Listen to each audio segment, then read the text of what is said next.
Hey there, everybody. Lake Pro Tackle Pro Staff member Nick Lebrun here.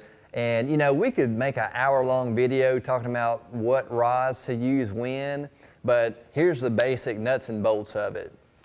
So whenever I'm throwing a bait that has treble hooks, something like a crankbait, a jerk bait, anything that you know, the fish might be barely hooked on, I'm probably going to have a medium heavy action rod that kind of gives a little bit, because anything with treble hooks, I don't want to have a super stiff rod that's going to pull the fish off when it goes to fighting, especially if it's a bigger fish on those treble hooks.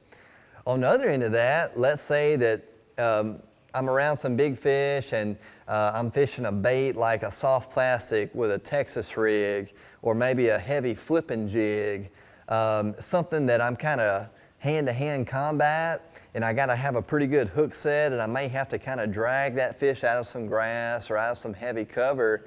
That's where I do want a pretty stout, heavy action rod, something that's longer. I'm 6 foot tall. I use a lot of rods that are kind of 7.6 to 7.8 for flipping and pitching and that sort of thing. But let's say you're a beginner and you're just getting into fishing. Something like a 7 foot or a 7.3 medium heavy, that spells versatility to me. That's a rod that I can do a lot of different techniques with, and it's just a rod that I can really kind of just get my feet wet with before I go and get too many rods that are technique specific.